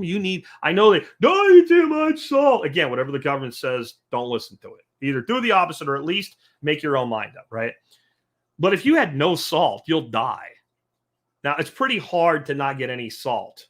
There's salt in pretty much everything to some level. But if you were able to like make sure that everything a human being ate was devoid of salt, none, eventually you're going to die. It's a necessary element in your body. You need salt. But yet no one kills anybody for it because it's abundant and cheap. So now let's look at something going on today with inflation and everything. We see all these videos and people are out and they're stealing shit, and they're stealing like 1 or 2 items in mass. So you don't see the person going through the supermarket in general. This does happen too, but in general with a shopping cart, acting like they're just buying their weekly groceries and then walking out the door with them. Have you noticed that that's not really what's going on with these smash and grabs and flash mobs and stuff like that? That's not what they're doing. You see one dude go in, walks around and finds something heavy in the store, beats the shit out of the lock case where they keep the Gillette razor blades, loads the entire shopping cart up with Gillette razor blades. The 2x minimum wage employees might say something, but as soon as the guy looks at him like, I'm going to beat you to death with this pipe, they just like, it ain't worth it, man. They know if they call the cops ain't going to do shit. And the guy runs out with a laundry bag or a grocery basket full of razor blades or diapers or something like that. Now, do you need a razor blade to survive? No, we don't need it to survive, right? Do a lot of people use razor blades on a regular basis because they need to be well groomed for their job or whatever? Yes. Okay. Do you think the man who stole every single package of Gillette razor blades out of that case is like, you know what? I'm good now, man. I got Gillette razor blades for the rest of my life. And I don't need to steal any more Gillette razor blades. I'll go steal something else. He doesn't do that. What does he do with the razor blades? He sells them probably to some fence that sits in the middle of a distribution system. Then that distribution system sells them to people that buys them. And they've gone from, I don't know. I use an electric razor when I shave, right? So I don't even know what blades cost. I know they're expensive. But, say that a pack of razor blades is like $12 now. And again, I don't know what they are. And the dude that's buying the razor blades is like, this is highway robbery, but I like to shave with a razor blade. And I like it to be a comfortable shave. So he's the one buying the razor blades for $4 or $5 a pack instead of 12 from the store, which is what creates the entire cycle. So the dude that steals them, he's obviously a thief. He'll obviously steal. He's not worried about the plight of the common man not being able to afford a razor blade. He's stealing the thing that's profitable. Well, why is it profitable? Because it's expensive and somebody's willing to pay for it if they can get it for less. Why is that person willing to do that? Most of the people buying that product, the end customer, are not the people that would go steal it. Otherwise, they wouldn't buy it. See, this requires you to think at a higher level, something they don't want you to do. Well, why is he willing to do that? Because he can't afford it anymore. We created an artificial scarcity of something like a Gillette razor blade. Then we put it behind a locked cabinet. It has now the dude that's willing to go into the gray area a little bit, not willing to steal himself, but he's also thinking like, if I'm buying some razor blades from my buddy Brad for $4 a pack, if he gets caught, he might have a problem. But I just thought he was selling me. Like, they know that nothing's really going to happen to them. They probably don't like it. But there's a point where people start to go, so I need to figure out some way to live. I can't afford rent. I barely can afford food for my kids. And we create this artificial scarcity. Now, there's no need for it. How many of you out there use an electric razor and you buy new blades for it once every 2 years? How many of you out there use an old school razor that you just pop a blade into, a regular blade, and it works just fine? How many of you have learned to use a straight razor and a strop, and you're good for decades with one razor? There's ways around this, but we've conditioned people to think they need these things. And then we created an artificial scarcity. And when they put up that that place where they lock all the shit up. There's also people like, I don't even give a shit about this anymore. Like, it's not worth it. Like, you get two things. Like, people either buy from the secondary market because your buddy Brad just hands them to you. You don't have to wait for somebody that's going to take 15 minutes to come open the locked cabinet to get shampoo or razor blades, for God's sake, right? But it's also going to cost you a third of the price. So that is what we did. We created a scarcity, and then we made it appear greater by locking it in. So how do we fix it? Well, we start building abundance. Every solution to all these problems is about building abundance. And the first place we should build abundance is food. And then we need to understand something, what we mean when we say that. We do not have a shortage of food in the United States of America. I'm going to confine it just to America. If you're overseas, you know, it applies to you too. But I'm going to stick, most of my audience is America, so I'm going to stick here for the end. We have more food in America than we need. Very few people in America who don't want to go hungry. Like, we have people that are living on the street and they still get 3 squares a day because they figured out which shelters to go to. Welfare, free food. People that work for a living but also get food stamps, they get all the free food and they get all the free soda and all the free garbage. People that work hard, they get enough money that they don't qualify, they can feed themselves in America. There is no shortage of calories when I say food. What is there a shortage of? Good food, nutrient-dense food, nutritional food, high-value food. There is a shortage of it because we grow so much crap and we turn decent food. It's not great, but it's decent, and we turn it into garbage because we can sell it for more money that way. There's probably not a person listening to me that can't produce some of their own meat. Well, I live in an apartment. Get 2 quail cages and stack them. Make one for layers and one for growing out incubated chicks. And you can produce some of your own meat. I have a little small yard. Yeah, start raising rabbits. Rabbits don't have enough fat. Cook some freaking bacon with your rabbit and shut up. I don't want your bullshit excuses. Okay? Buy your bacon. Cook a few ounces of bacon with every rabbit, and you got all the fat you need. Right? Stop buying seed oils. Every solution is doable from nature because we didn't get here without nature. Magic didn't get us where we are as a species, including some of the amazing technology that got us here. Like the fact that we can literally put a man on the moon. And those of you that don't think we did that, I don't have time for you today. Okay?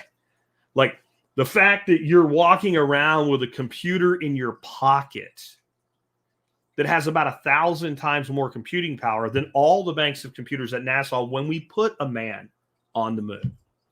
Okay? We have amazing technology, but every resource is still natural. What is this phone, this computer in my pocket made out of? We've got rubber in a case, comes from a tree. We got metals that come from the ground. We have plastics that come from petroleum products out of the earth. What else is there that makes this? Software that comes from our minds. Apps are just a form of software. It comes from our minds. But the physical product is rooted in natural resources. Glass is a natural resource in its root. Metals, the silver that's in here is a natural resource. Everything that we really depend on comes from nature. And food, nature's a food producing machine if we'll learn to work with it.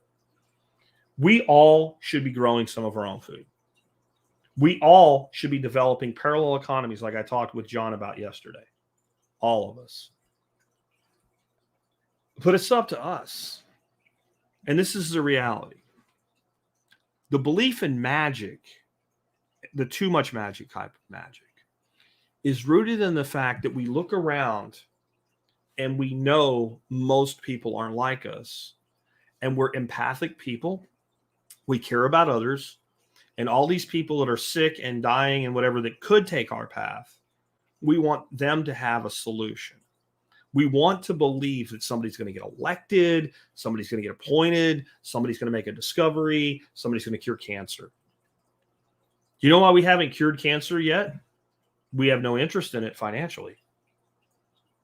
What is the value of the cancer? I don't even know the answer to this question. If somebody wants to look it up while I'm doing this before I finish, I'd love to know, what is the total value of the cancer industry in America alone? How much money is made by the diagnosis, treatment, and monitoring for cancer? I don't know what the number is, but I know it's in the hundreds of billions, just as an educated guess.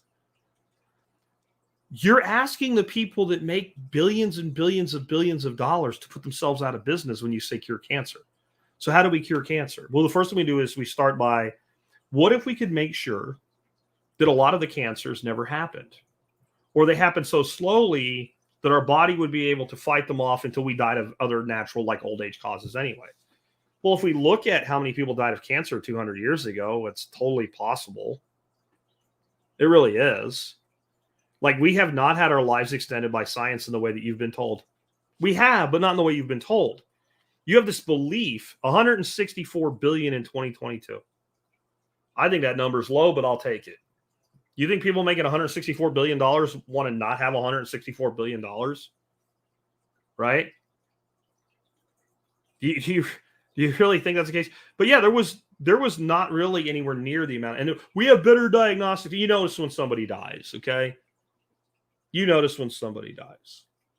So what did we not do 200 years ago? We didn't eat seed oils. We didn't have high fructose corn syrup.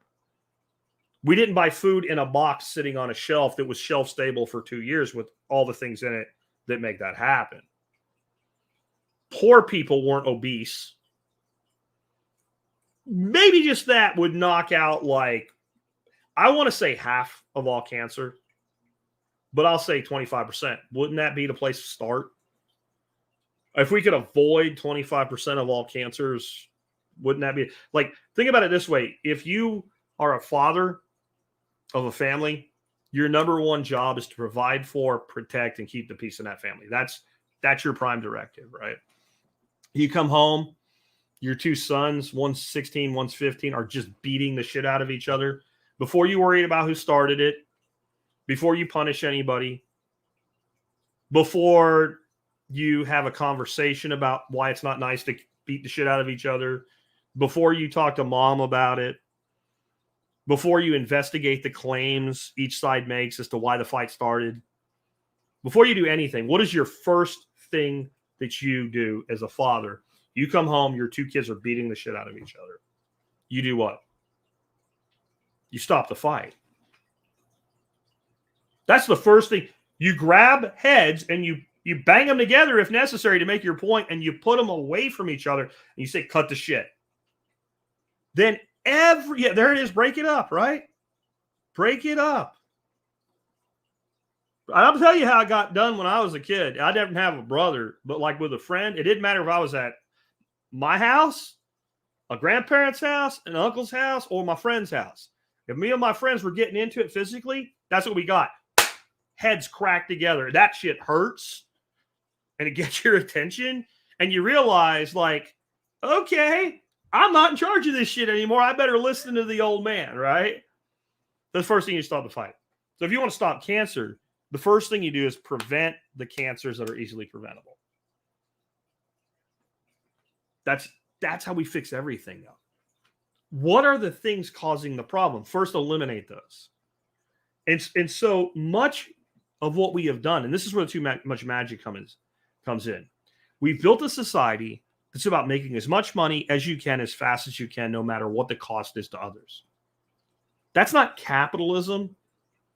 When you take that mindset, people want to say it's crony capitalism or untethered capitalism, but no, when you get that, plus you create an environment where the government is able to protect and pick and choose winners in this, and the government benefits back from regulatory capture from it, and the whole thing becomes incestuous, you call that fascism. This is fascism run amok, not capitalism run amok. Just because there's elements of capitalism within fascism doesn't mean it's inherently fascist. Just like there's elements of socialism and fascism. In fact, Nazism was National Socialism. Okay, that's what it meant. National Socialism. We're opposed to socialists. We're National Socialists. Oh, okay. See how that works? Keep everybody divided. So it's also not inherently socialist. It's its own thing, and it draws elements from other places, the worst thereof. So we have to like separate ourselves from this. This video that I showed you at the very beginning, again, the one with Tucker Carlson, the pharmaceutical guy, this is the one that made my wife. I know I keep saying this, but you guys do not understand the leap for that woman to say, we need a community and not let anybody else in. That is, I don't even say not to let anybody else in at all. I say not to let them in to live there. She's like, no, they don't even get to come through the friggin' gate. Like, if you're not one of us, you're out. Like, that mindset in my wife is so foreign to me.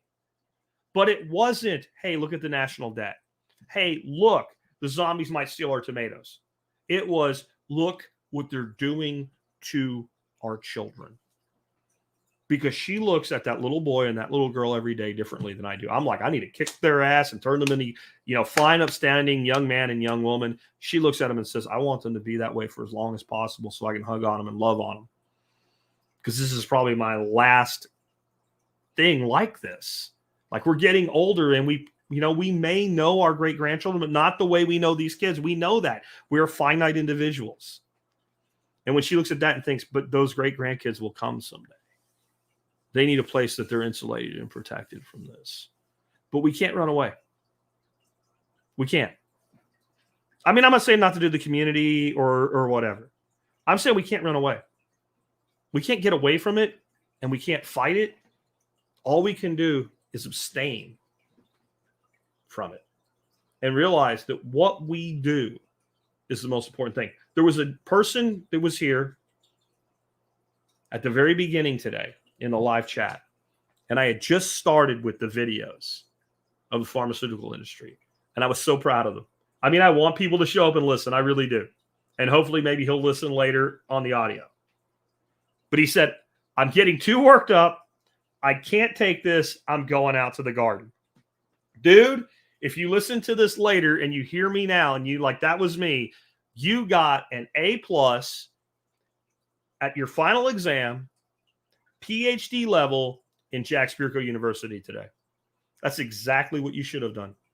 When you find yourself getting too worked up about this, especially when you already knew, go do something proactive.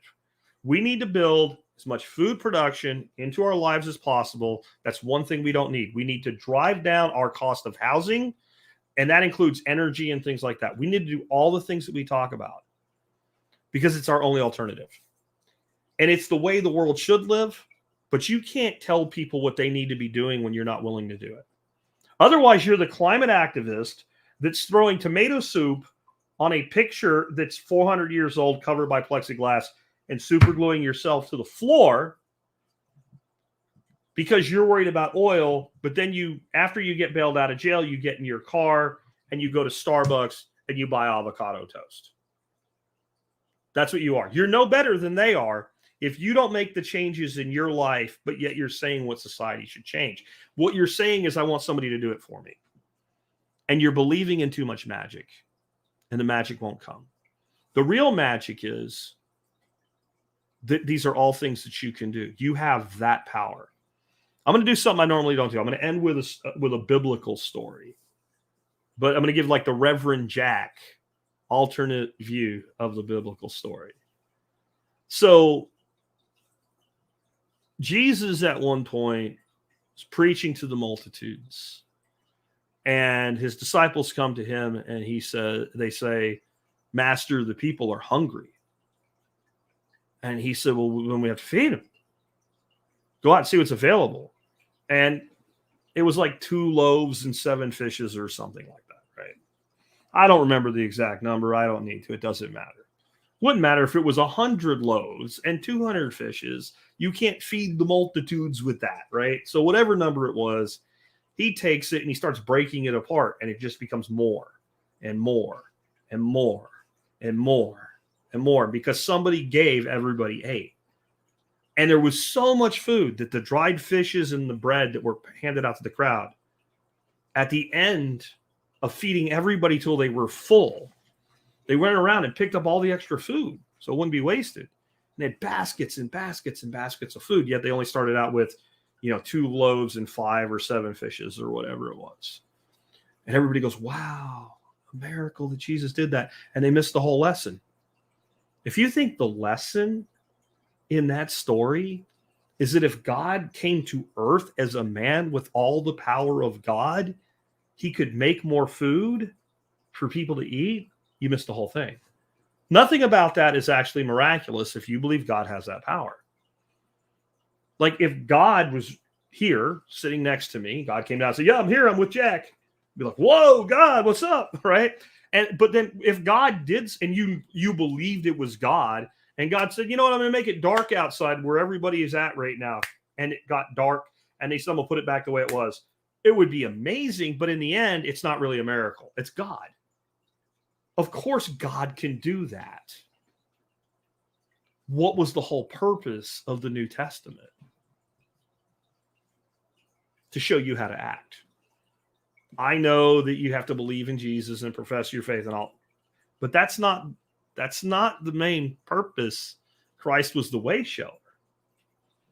So does that mean you're supposed to get up on a hill and start breaking fish and bread apart and feeding the multitudes? Can you do that? Actually, you can. You just can't do it in a single afternoon. How many wheat berries do you think go into 2 loaves of bread or 5 loaves of bread or whatever? 5 loaves of bread? It's probably a lot. What if you took all those wheat berries, planted them into the fertile part of the field, and cultivated the wheat, and then harvested it? How many people would the berries to make 5 loaves of bread feed in one crop? And if you took the seed and reserved half of it and did it again, now how many people would it feed? Now how many people would it feed? If you took 2 fish, male and a female, and you put them in a pond, you took care of them, you managed them, you bred them, and they had thousands upon thousands of babies, and you did that 1 or 2 more times, how many people would you be able to feed with the fish? And then, if you took the results of that and always reserved some back and continuously expanded what you were doing in a natural, healthful way, when would you run out of food? And the answer is you would never run out of food. You would have ever living abundance of that food. So much so that the people you were feeding would have food that could be collected and go elsewhere, not to be distributed, but to be used to produce more. The entire message of that story was that we can feed each other. It was that we can feed each other because, of course, God can do a miracle. Again, I'm not a religious person, but if you are, you shouldn't even, that doesn't even faze you. I can put myself in that mindset and say, well, if I believe that all these things as they're written literally, and you told me God did a thing, okay, well, it's God. I'm no more amazed by that than Q on Star Trek snaps his fingers and the ship disappears. He has the power. The message was you have the power. You have so much power. There's no need for you to ever fear hunger if you'll use it. In fact, you have so much power, you can feed more than just yourself and your family. You can feed the multitudes with a few fish and the berries that make a few loaves of bread. I don't know if anybody's ever explained it to you that way before. I don't know if I have like the entire religious community spinning in knots right now, angry about me saying it this way. That's what I always got from it. And I think it's actually a much more powerful message than God can do anything, because we already accept that. That's a given. It's God.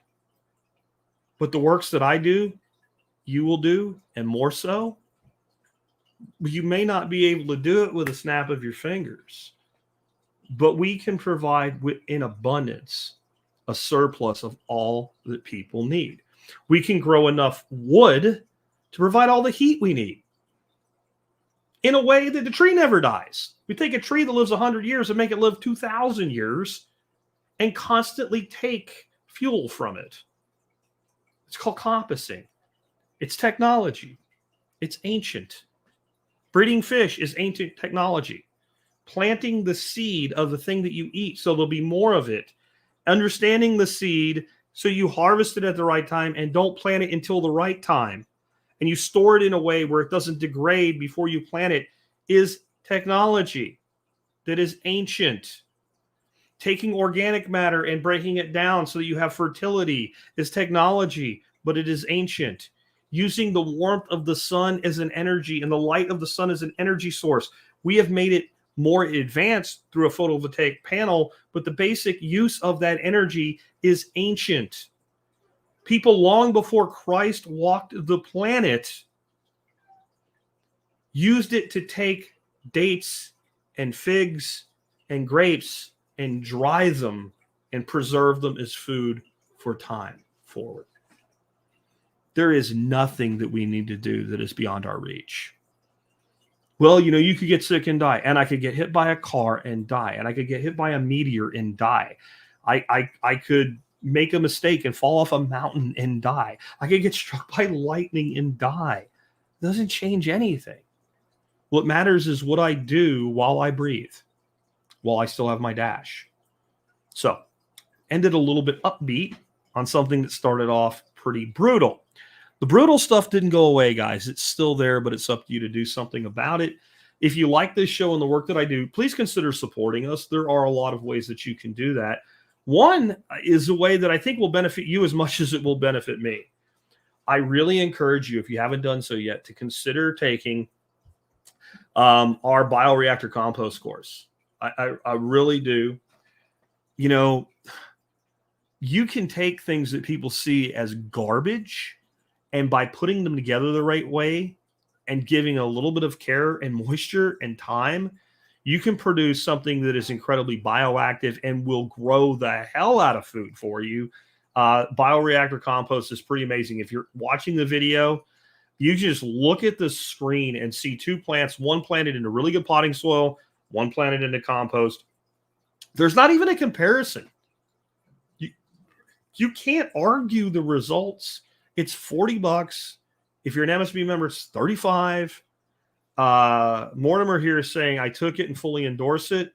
It is one of the easiest things you can learn how to do. And there's a reason that I made it my first course that I ever charged money for. It is the root of everything else that we'll teach. Even when we get into livestock, like raising rabbits and whatever, what do you do with the waste stream? How do you follow the permaculture principle of produce no waste? You turn it into something incredibly valuable. Billy Bond, who is a hell of a composter, I would call him a compost artist, looked at what I'm doing and he said, I would rather have a gallon-sized Ziploc bag of the compost you make than the best compost I can buy a pickup truckload of. Because he understands that biology is the solution. Tomorrow, I'm going to be answering a question that came in today on my part of the Expert Council show. Why don't I endorse Mettweiler style gardening? Because it's a chemical versus a biological solution. Chemical solutions are always inherently limited, and biology is inherently limitless, right? There's nothing we can't do with living things around us. On that note, I also do recommend that you guys learn to start your own plants. If you are going to be dependent on anything, you probably shouldn't be dependent on nurseries. This is another place that inflation's just gotten out of whack. I remember buying, I remember being upset at paying like $3, $2.99 for an individual tomato plant, but still being able to come on the air and go, you're learning a skill. You're learning a skill. So what? Buy 4 tomato plants for your garden this year. It's $12. Plant them. Don't worry about it. $6 for a tomato plant that's now smaller and weaker and chemically saturated compared to even 10 years ago. I can't do it anymore. So I really recommend you start your own plants. My item of the day today are the 2-inch nursery pots for starting seedlings that I had out a couple days ago. They're $20 for 100 of them. They're really awesome. I love the way they're designed. On the bottom, they let a lot of water in for your watering from the bottom, or they let a lot out if you're watering from above to make sure you get good drainage. And the bottom of them, I think this is something I didn't tell you guys about the last time I ran them. It's really awesome. And I don't know how well you can see this, but you do have the holes, but you'll notice that the holes are in two different groups. And so you have kind of your holes in the cross formation, if you're looking at the screen right now, that are recessed up. And then you have the ones that are kind of on an angle, like a 45-degree angle. They're on little squares. Those little squares actually go deeper down into wherever you set them as far as a pan to sit. So they have the ability to wick even when it's a very small amount of water. And they even have a little tiny, you probably can't see it, but there's a little tiny peg right on that square where those angled holes are that holds the pot up a couple millimeters above the bottom at all times. So you get good drainage and good wicking. They're flexible, they're awesome, and they're cheap. You know, I said this yesterday with John. I'm all for buying local, et cetera. That's a big part of the solution. But there are things that are mass market style products that this is the place to go to the mass market for. And with a simple seedling setup right now in an area that's about 1.5 feet, 2 foot deep by about 3 foot long, I'm starting 100 plants. Say you can get them for $4 a piece. It's $400. $20 worth of pots that are reusable, $50 worth of lights that are reusable, and potting soil I made mostly from my own compost and my own biochar, which I teach you guys how to do. Please believe me when I say the solutions are not in magic, even though sometimes it may feel like magic. To be able to take something like a compost and change an entire, pasture's profile. It's not magic. It's biology, it's nature, it's where all the solutions are. So if you want to support our work, use what we provide, what we teach, and what we recommend to improve your own position in life. With that, I'm going to say thank you for tuning in today. This was a great turnout. Usually when I talk gloom and doom, that's when more people show up. I prefer to stick to solutions. Tomorrow we'll have an expert council show, then a Friday flashback, and starting Monday we'll do it all over again. By the way, we got a bunch of people requesting to be guests on the show from the one little shout out I did about that. Some really exciting and new stuff coming very, very soon with our guest interviews. But the other thing that I still need, if you're out there listening today and you're thinking I could contribute, I need some new expert panel members. There's definitely some expert panel members that are getting cut because they don't participate enough. And then there's some, I think, that we just kind of wore out their area of expertise. Like you can only ask a person so many questions before you've asked them everything. So we need some new stuff. Be prepared if you volunteer and say you want to be on for me to give you an audition, which will be like make up a question or here's a question, send me an audition, and it has to be in a timeline. But if you can do that and you're ready to go, let me know, because what I would like to do is go back to having my expert council shows be my easiest show of the week, because right now they're not. Right now, every week I'm scraping right to the end, even though I have some great people. I can't put on, 3 answers from Nicole and 3 answers from Doc Bones on the same show. I need variety. So if you're on the council and you want to stay there, quit piking. If you want to be a member of the team, let me know. Send me an email, jack@thesurvivalpodcast.com with TSPC in the subject line, and I'll catch you tomorrow with that expert council show.